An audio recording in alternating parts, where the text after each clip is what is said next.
The Orville is finally back. That is awesome news for all of us who have been waiting for it.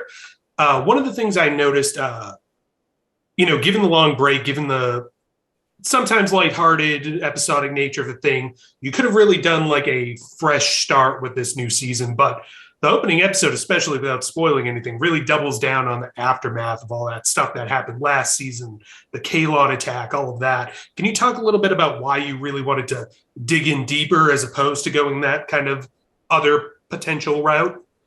It was just better storytelling. The show began in season one as an experiment and a hybrid in a lot of ways between drama and comedy. And, like any show in a season one, it was finding its legs.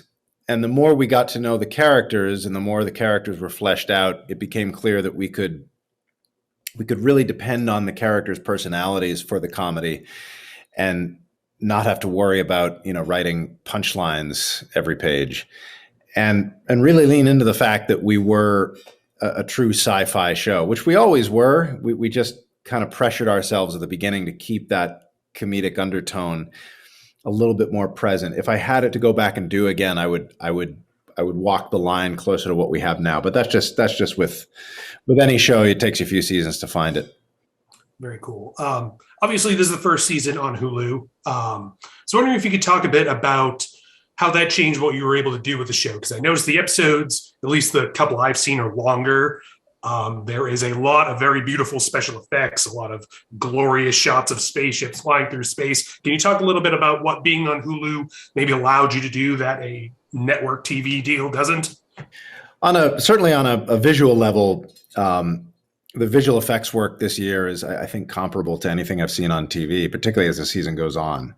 The team just did a hell of a job on all this stuff, and I think people are going to be really shocked at the scope of this thing as the season progresses. From a storytelling standpoint, it's much better for me because the biggest issue I have with, particularly with the prevalence of streaming programming, there's some talented writers working on network dramas, but the problem is that you have to cut everything down to exactly 43 minutes. That's not how storytelling works. It doesn't, not every story wants to be the same length. And if you have a scene that's playing really great, that's emotional, and you take your time with it, and it really makes the audience feel something, you may have to cut something down that really doesn't and should not be cut down. Now there's a discipline at the same time on the other side of things. You don't want to indulge yourself to the point at which you're boring your audience. But for a show like this, to be able to be cinematic and to take the time to set the mood is something you just can't do on a network because you're just so constrained by that time limit. And that, to me, more than anything else, was the most satisfying thing about the move.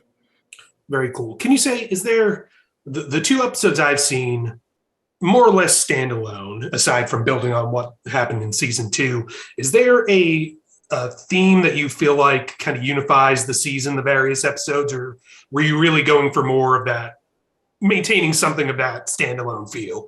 It's a little of both. It's a little of both. We do want each episode to feel like its own feature film, but yeah, in some ways, it is a reward for people who stuck with the show from the beginning. There are several stories that are really a more rich viewing experience if you are refreshed on season 1 and 2. So anyone who's going to watch season 3, I would say brush up on season 1, season 2. You won't be disappointed.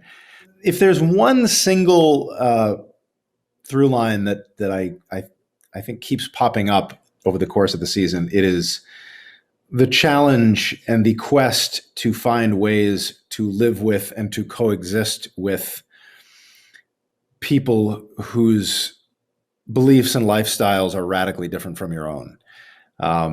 Coexistence is and the challenge of coexistence, particularly at this point in time in our society, is too relevant, but it's important.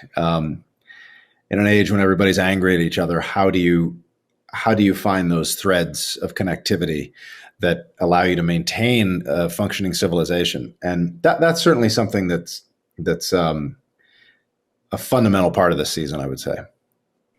Awesome. Well, thank you very much for taking the time to talk to me. The 2 episodes I've seen were great, and I look forward to more.